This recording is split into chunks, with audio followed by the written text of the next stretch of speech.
Hello everyone, good morning, Radhe Radhe. कैसे हैं आप लोग? उम्मीद करती हूँ कि बहुत ही ज़्यादा अच्छे होंगे, स्वस्थ होंगे, मस्त होंगे, अपने जीवन में अपनी वेट लॉस जर्नी में बहुत ही ज़्यादा व्यस्त होंगे। जो लोग भी हमारा वीडियो फर्स्ट टाइम देख रहे हैं, हो सके तो हमारे चैनल को ज़रूर से ज़रूर सब्सक्राइब कर दें, लाइक कर दें एंड शेयर कर दें। और जो लोग इस ब्लॉग को फेसबुक में भी देख रहे हैं तो वहाँ पर भी जाकर आप लोग ज़रूर से ज़रूर मेरे पेज झारखंड ब्लॉगर राधा को फॉलो कर ले, ताकि ये सारी वीडियोस वहाँ पर तो देखने मिले ही और साथ ही शॉर्ट्स भी आपको देखने को मिल जाए, ताकि आप वहाँ से शॉर्ट्स देखकर भी बहुत सारे tips and tricks weight loss के लिए मिल सके आपको। तो चलिए ब्लॉग का स्टार्ट करते हैं। और वो भी आज मैं कर रही हूँ दोपहर से अपने ब्लॉग का स्टार्टिंग, क्योंकि कुछ हमारी फ्रेंड जो थी कि कह रही थी कि दीदी प्लीज़ आप दोपहर से लेकर रात तक का वीडियोज़ बनाइए, एक जिसमें हम लोग पूरे दोपहर से लेकर रात तक का आपका रूटीन देख सके और उससे हमें भी कुछ हेल्प मिल सके। तो चलिए, वैसे तो मैं सारे दिन का व्लॉग बनाती हूँ, लेकिन फिर भी आप सभी को लगता है तो चलिए भाई शेयर कर देते हैं। तो अभी दोपहर का टाइम हो रहा था और मैं यहाँ पर निकाल रही थी खाना। खाने में आप देख सकते हैं हमारे घर में क्या बना हुआ था, सोयाबीन बड़ी की सब्ज़ी, और साथ ही एक दिन पहले मैं बनाई थी कड़ी, तो वो भी रखी हुई थी, और साथ ही मैं ले ली थी ढेर सारा सैलेड। दोपहर के खाने में, सुबह के खाने में आप याद रखें कि जितना आप चावल लेती हैं उतना ही आपको सैलेड भी लेना है और फिर दाल और सब्ज़ी लेनी है। बल्कि चावल रोटी आपका कम होना चाहिए, सैलेड दाल सब्ज़ी ये सब ना चीज़ें थोड़ी अधिक मात्रा में होनी चाहिए, तभी जा कर के आपका वज़न कम हो सकता है। तो चलिए खाना निकालते हैं। अरे भाई निकालो जल्दी से, तो निकाल ही नहीं खाना तुम यार। खाना निकाल तो दिया। अरे ये क्या डाल रहे हो? काला नमक, काला नमक, बाद नमक काला नमक। अरे यार कहाँ से सीख के आते हैं काला नमक? ऐसा क्या पाद नून बोले, पाद नून देखो कहाँ से साउंड निकल रहा है। बर्तन का साउंड निकल। और ये किसके लिए है? ये वो सब मेरे लिए। हाँ जल्दी जल्दी निकालो यार, भूख लग गया जोरों का। जल्दी जल्दी निकाल तो दिए। आपका खाना निकल गया था? खाना निकल गया है। तो यहाँ पर सारे लोग खाना खा लिए हैं और मैं ही खा ही रही थी। हमारी कुछ फ्रेंड बोलती हैं दीदी आप खाने को कितना समय लगाती है?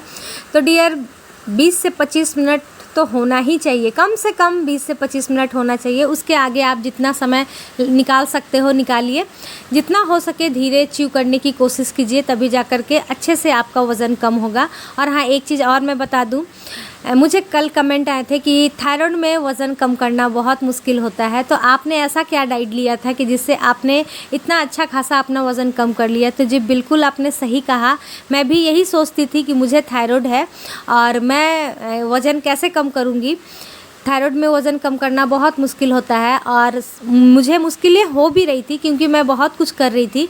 तब तक मुझे 32 बार के बारे में नहीं मालूम था और सही तरीके से डाइट क्या लेना चाहिए, क्या करना चाहिए, मुझे ये सब कुछ नहीं मालूम था। बस जो मैं करती थी योगा एक्सरसाइज करती थी और जैसे खाती पीती थी बस वैसे ही खाती पीती थी। तो इसीलिए मेरा वज़न टस से मस नहीं हो रहा था। मतलब थोड़ा बहुत तो फ़र्क पड़ता था, लेकिन जितना पड़ना चाहिए था, जितना मुझे 32 बार से पड़ा था, उतना मुझे बिल्कुल भी नहीं पड़ा था किसी और चीज़ से। तो इसीलिए मैं 32 बार को ही सारा क्रेडिट देती हूँ, क्योंकि इसी की वजह से मेरा थायराइड भी बहुत हद तक कंट्रोल हुआ है और साथ ही मेरा वज़न कम हुआ है। आप लोग बोलते हैं कि थायराइड में आपने कैसे अपना अच्छा खासा वज़न कम किया और इतना कितना प्रॉब्लम हुआ? तो डियर सच मैं बताऊँ ना, तो मुझे 32 बार से वेट लॉस करने में और थायराइड को कंट्रोल करने में बिल्कुल भी कोई भी प्रॉब्लम नहीं हुई, बल्कि मैं 32 बार से वज़न कम की हूँ, बहुत खुशी खुशी की हूँ। बस मैं वही की थी जो सर ने बताया था, जो जो उन्होंने कहा था मैं बस वही सब करते गई और फिर मेरा वज़न कब कम होते गया मुझे बिल्कुल भी नहीं मालूम चला। और ये भी चीज़ है कि जब आप स्टार्टिंग में बहुत ज़्यादा मोटे होते हो तो 32 बार से ना बहुत फास्ट आपका वज़न कम होने लगता है, और जैसे ही आपका कुछ केजी बच जाता है ना तो उसके बाद फिर स्लो हो जाता है। तो इसीलिए जिन लोगों का थोड़ा बहुत बचा हुआ रहता है ना, तो आप लोग नोटिस कीजिएगा कि आप लोग बोलते हैं मेरी बॉडी स्टक हो गई है, वज़न स्टॉक हो गया, तो सही बात है डियर, हो जाता है। जब हमारा सारा जो वाटर फैट है ना वो सारा कुछ निकल जाता है तो फिर कम होना स्टार्ट होता है, वज़न फिर कम होने लगता है, फिर हम लोग ज़्यादा बहुत परेशान हो जाते हैं। तो बस करना वही है जो कि बताया गया है।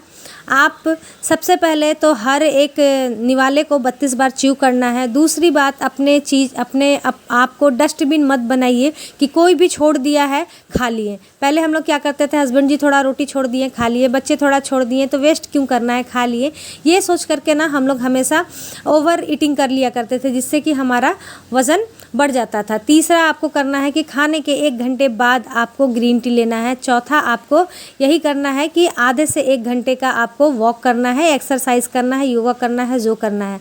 और पांचवा मैं यही बोलूँगी, इंटरमिटेंट फास्टिंग करना है। इंटरमिटेंट फास्टिंग बहुत ही ज़्यादा अच्छा है आपके लिए, आपकी वेट लॉस जर्नी के लिए और आपकी बहुत सारी बीमारियों के लिए भी, मुझे ऐसा लगता है। ये मेरा पर्सनल एक्सपीरियंस है, आप करो। सभी को मैं बोलूँगी कि इंटरमिटेंट फास्टिंग ज़रूर से ज़रूर कीजिए, ये बहुत अच्छा है हमारे सेहत के लिए। तो इसीलिए इन चारों पांचों चीज़ों को मैं करके अब थायराइड में मैंने अपना अच्छा खासा वज़न कम किया था। और एक और मैं करती थी, छठा एक और करती थी कि मैं खाने के बाद ना कभी भी बैठती नहीं थी। खाती हूँ उसके बाद मैं तुरंत ही कुछ ना कुछ काम कर लिया करती थी। जैसे कि अभी दोपहर में मैं खाई, आपने देखा कि खाते के साथ मैं क्या की, उठकर बर्तन धुलने लगी, फिर उसके बाद पूरे घर में झाड़ू लगाई और उसके बाद फिर अभी कर रही हूँ मैं आधे घंटे का वॉक करूँगी, क्योंकि सुबह में मैं कोई भी एक्सरसाइज नहीं की थी, तो इसीलिए अभी मैं कर ले रही हूँ। किसी भी टाइम आप अपने आप को आधे से 1 घंटे का समय दीजिए, आप चाहे जब देना चाहते हैं तब दीजिए। और फिर उसके बाद फिर मैं क्या करूँगी, खाने का 1 घंटे बाद हो जाता है, 1 घंटा हो गया तो उसके बाद फिर मैं यहाँ पर ले ली थी ग्रीन टी। ग्रीन टी लेने के बाद मैं थोड़ा सा आराम की थी, यानी कि फ़ोन देखना हुआ, एडिटिंग करना हुआ, जो कुछ भी मुझे करना होता है, या फिर कभी कभी कुछ काम नहीं होता है तो मैं लेट भी जाती हूँ। तो जैसा मुझे जो रहता है काम मैं वैसा करती हूँ। उसके बाद फिर अभी बज गए थे शाम के 6 बज गए थे और मैं आ गई थी यहाँ पर बनाने के लिए चाय, क्योंकि मिष्टी के आ गए थे ट्यूशन टीचर, तो उनके लिए यहाँ पर सबसे पहले मैं चाय रख दूँगी बनाने के लिए। और उसके बाद फिर शाम हो गई थी तो मुझे शाम बत्ती भी देनी होती है, तो चाय बना दूँगी, उसके बाद फिर मैं चली जाऊँगी शाम बत्ती देने के लिए। तो बस डियर, इसी तरीके से सारा दिन मैं कुछ न कुछ काम करते रहती हूँ। और थायराइड में आपको अपने आप को बिज़ी रखना बहुत ही ज़्यादा ज़रूरत है। थायराइड में बहुत सारे लोग बोलते हैं कि चावल मत खाइए, या फिर बहुत कुछ मना रहता है, ये मत खाइए, वो मत खाइए, बहुत कुछ मना रहता है। और मैं ना पहले ये सब मानती भी थी, सब कुछ करती थी, लेकिन फिर भी कुछ नहीं हुआ था। लेकिन अभी देखिए, मैं चावल वगैरह सब कुछ खा कर के भी अपना अच्छा खासा वज़न कम की हूँ, तो वो सिर्फ़ और सिर्फ 32 बार से। वो भी इसलिए कि अब मुझे मालूम चल गया है कि मुझे क्या खाना है, क्या नहीं खाना है, कितना खाना है, किस तरीके से खाना है, बस मुझे ये मालूम चल गया। ऐसा नहीं कि मैं चाय नहीं पीती हूँ, ऐसा नहीं है कि मैं चावल नहीं खाती हूँ, मैं प्रतिदिन चावल खाती हूँ, प्रतिदिन चाय पीती हूँ। लेकिन हाँ, यही है कि थोड़ा सा गुड़ यूज़ करती हूँ चाय में, और चावल की क्वांटिटी बहुत कम रखती हूँ, दाल सब्जी सैलेड की क्वांटिटी ज़्यादा रखती हूँ। तो बस इन्हीं सभी चीज़ों को करके मेरा थायराइड कंट्रोल हुआ है। और साथ ही इंटरमिटेंट फास्टिंग का भी बहुत अच्छा रोल है मेरे थायराइड को कंट्रोल करने में। तो इसीलिए मैं बोलूँगी आप सभी को कि जब हमें थायराइड हो जाता है ना, तो हमारा पाचन शक्ति बहुत कमज़ोर हो जाता है। तो इसीलिए जितना जल्दी हो सके तो हम लोग खाना खा ले तो वो अच्छा ही है। तो चलिए, सर को चाय दे दिए थे, उसके बाद फिर यहाँ पर मैं दे दी हूँ शाम बत्ती। शाम बत्ती देने के बाद फिर से आ गई थी किचन में। और हाँ, मैं आप सभी को बता दूँ, आप लोग को लगेगा पता नहीं क्या सोचेंगे, तो मैं बता दूं कि हमारे में ना शाम बत्ती कपड़े चेंज करके ही दिए जाते हैं। गर्मी का समय होता है तो शाम में हम लोग नहा लेते हैं, और ठंड के समय में ऐसे ही अच्छे तरीके से पैर हाथ धो करके कपड़े को अच्छे से चेंज कर लेते हैं, तभी देते हैं। वरना आप लोग सोचेंगे कि मतलब कपड़े चेंज हो गए, तो इसीलिए मैं सोची चलो बता देते हैं। तो फिर से मैं सेम कपड़े को ही पहन करके आ गई थी किचन में, और अभी मैं पी ले रही हूँ 1 गिलास पानी।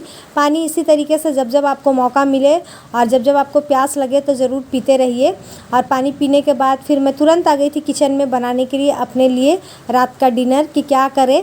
तो समझ में नहीं आता ना, एक अकेले क्या बनाए नहीं बनाए, सारे लोग खाते हैं तो चलो समझ में भी आता है।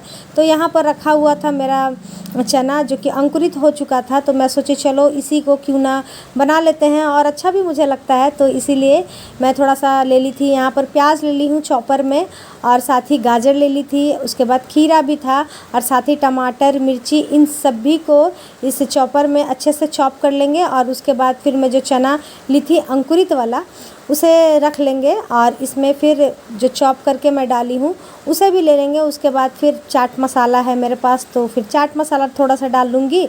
उसके बाद फिर नींबू डाल लूँगी और फिर काला नमक, सफ़ेद नमक ऊपर से मत खाइएगा, सेंधा नमक यानी कि पिंक सॉल्ट जिसे कहते हैं वो आप ले सकते हैं, या फिर काला नमक ले लीजिए। इन सभी को ले लीजिए। ये कच्चा खाने में उतना कुछ ख़राबी नहीं करता है, लेकिन जो वाइट सॉल्ट होता है ना वो थोड़ा सा ख़राबी करता है, तो इसीलिए उसे कच्चा मत लेना। और साथ ही जो मैं दिन में सब्ज़ी बनाई थी सोयाबीन बड़ी की, तो फिर उसे भी ले करके इन सभी में मिक्स कर दे रही हूँ। और यकीन मानिए इतनी स्वादिष्ट लग रही थी ना सब्ज़ी डालने के बाद, तो भाई मत पूछिए, बहुत ही ज़्यादा अच्छा लग रहा था। तो चलिए ये हो गया मेरा हेल्दी सा रात का डिनर, हल्का भी हो गया है और साथ ही प्रोटीन भरपूर भी हो गया है। और फिर खाने में तो भाई मत पूछिए, मुझे तो भाई बहुत अच्छी लगती है ये सारी चीज़ें।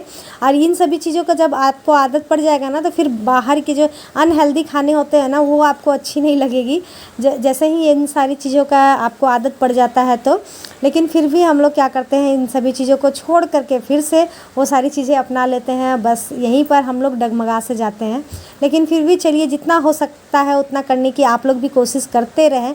कोशिश करने से देखिए पीछे मत हटिएगा, जितना हो सकता है उतना कोशिश करते रहें, तभी जा कर के होगा। मैं मानती हूँ कि थोड़ा सा समय लगेगा, लेकिन फिर भी कम से कम हो तो जाएगा ना, तो इसीलिए आप करते रहें। तो चलिए यहाँ पर खा लेते हैं। जिन्हें भी खाने का मन हो आ जाइए, आप लोग भी खा लीजिए और इसे अच्छे से धीरे धीरे आराम से 32 बार च्यू करके खाइए। और देखिए मैं बता भी रही थी ना, वाकई में बहुत ही ज़्यादा स्वादिष्ट लग रहा था। तो आराम से बैठ करके आधे घंटे में मैं इसे फिनिश करूँगी। उसके बाद फिर मुझे जाना है, इन लोगों के लिए भी खाना बनाना है। और मैं 7 बजे लेकर बैठी थी, 7:30 बजे तक मैं खा लूँगी। और जब मैं स्टार्टिंग में अपना वज़न कम कर रही थी ना, तो उस वक्त मैं आप सभी को बता दूँ कि इंटरमिटेंट फास्टिंग के दौरान मैं 3 चीज़ खाया करती थी। एक, मैं सबसे ज़्यादा ओट्स की खिचड़ी बनाती थी। दूसरा, कभी कभी मैं फ्रूट ले लेती थी। तीसरा, मैं कभी कभी सूप बनाकर पीती थी। सूप बहुत कम लेती थी, सबसे ज़्यादा मैं ओट्स लेती थी, क्योंकि मुझे लेट नाइट तक जागना रहता था और सूप वगैरह पीती थी ना तो मुझे भूख लग जाती थी। लेकिन ओट्स की खिचड़ी बनाकर खाती थी मैं, तो उससे मुझे भूख नहीं लगती थी। काफ़ी देर तक मुझे थोड़ा हैवीपन रहता ही था, तो इसीलिए सबसे ज़्यादा मैं वही खाया करती हूँ। हमारे कुछ फ्रेंड बोलते हैं कि दीदी हमें बहुत रात तक जागना रहता है, तो आप इसे ट्राई करके देखें। दलिया हुआ या फिर ओट्स हुआ, आप उसे बनाकर देखें। फिर आपको पता चलेगा कि आपको कितने देर तक भूख लगती है, नहीं लगती है। अगर ना लगे तो फिर उसे ही हमेशा रात में यूज़ किया कीजिए, वो हेल्दी होता है, फिर वेट लॉस के लिए बहुत अच्छा भी होता है। तो चलिए, मेरा खाना रात वाला फिनिश हो गया था। उसके बाद फिर मैं आ गई थी यहाँ पर इन लोगों के लिए बनाने के लिए रोटी। सिर्फ रोटी ही बनाऊँगी, क्योंकि सोयाबीन बड़ी की सब्ज़ी बहुत टेस्टी बन गई थी और हस्बैंड जी को पसंद भी आ रही थी। तो उन्होंने कहा कि अगर रखा हुआ है तो रहने दो, कोई भी सब्ज़ी बनाने की ज़रूरत नहीं है, सिर्फ रोटी बना दो। ऐसे ऐसे दिन बहुत कम आते हैं हमारे लाइफ में, वरना इन पतियों का क्या है, सारा दिन गरम गरम ही खाना होता है। लेकिन आज पता नहीं सूरज किधर से निकला था कि हस्बैंड जी बोले रहने दो, सिर्फ रोटी ही बना दो। तो बस यहाँ पर मैं फटाफट रोटी बना दे रही हूँ। और इसी तरीके से डियर, सुबह से लेकर के शाम तक कब बीत जाता है पता नहीं चलता है। हमारी 1-2 फ्रेंड ये भी बोल रही थी कि दीदी आप बर्तन भी खुद से ही धुलती हैं। तो जी हाँ डियर, मैं घर का सारा काम, झाड़ू पोछा, बर्तन, खाना पीना, सब कुछ मैं खुद से ही करती हूँ। मुझे ऐसा लगता है कि घर में अगर हम लोग हैं तो घर का सारा काम हमें ही करना होता है, करना चाहिए भी, तभी जा कर के हम स्वस्थ रह सकते हैं। वरना फिर अगर रख लेंगे काम वाली को तो फिर तो हम लोग बैठे ही रहेंगे। चलिए, जॉब करते रहते तो कोई दिक्कत नहीं थी कि हम लोग जॉब करते हैं, टाइम नहीं मिलता है, इस वजह से किसी को रख लिए हैं काम करने के लिए। लेकिन हम लोग घर में ही, जो लोग घर में रहते हैं, मुझे ऐसा लगता है कि उन सभी को सारा काम करते रहना चाहिए, तभी जा कर के हम लोग अच्छा खासा एक्टिव भी रहेंगे। और जब एक्टिव रहेंगे, हमारा शरीर चलते फिरते रहेगा, तो थोड़े बहुत बीमारियों से हम लोग दूर भी हटेंगे और फिर वज़न भी जल्दी नहीं बढ़ेगा। ये आप मान कर चलिए, जल्दी तो बिल्कुल भी नहीं बढ़ेगा। और तीसरा ये भी कि आलतू फालतू की सोच, आलतू फालतू की बातें भी ध्यान में नहीं आएगी, क्योंकि काम से फुर्सत ही नहीं मिलेगा, तो फिर आलतू फालतू बातें कहाँ से आएंगी। तो बस इसी तरीके से सारा काम काज मैं करते रहती हूँ और मेरा सारा दिन इसी तरीके से बिजी रूटीन रहता है। और फिर मैं स्वस्थ भी और एक्टिव भी बहुत ज़्यादा फील करती हूँ। तो चलिए, रोटी बन गया था, साथ के साथ चौका और बेलन जो होता है मैं साथ के साथ ही धुलकर रख देती हूँ। उसके बाद फिर मैं ले ली हूँ 1 गिलास पानी, इन लोगों को खाना भी दे दी हूँ और मैं पी ले रही हूँ 1 गिलास पानी। पीने के बाद फिर मेरा सबसे लास्ट का काम होता है कपड़े में प्रेस करना, बच्चों की यूनिफॉर्म में, हस्बैंड जी के अगर नहीं किया हुआ रहता है तो उनका भी करना होता है, नहीं तो उनका तो 1-2 शर्ट मैं ना करके पहले से ही एडवांस में रख देती हूँ, लेकिन बच्चों का तो प्रतिदिन करना होता है। तो बस यहाँ पर मिष्टी का है, सिर्फ आज बेटा तो है नहीं तो सिर्फ मिष्टी का स्कर्ट रखा हुआ था, तो बस उसे ही कर लेते हैं प्रेस और उसके बाद फिर आप लोगों से मिलते हैं कल। आज का ये ब्लॉग आप सभी को कैसा लगा कमेंट करके ज़रूर से ज़रूर बताइएगा, और आपके तरफ बारिश हो रही है या नहीं वो भी बताइएगा। भाई हमारे तरफ तो 2 दिनों से इतनी बारिश हो रही है ना कि मैं क्या ब्लॉग बनाऊं, सच पूछिए तो मुझे कुछ समझ में नहीं आ रहा। और अभी मैं वॉइस ओवर कर रही हूँ ना, बहुत तेज़ बारिश हो रही है, बहुत तेज़, मतलब मैं क्या बोलूँ, बारिश का अंत हो गया। तो खैर चलिए आज के लिए यहीं तक, कल फिर मिलते हैं।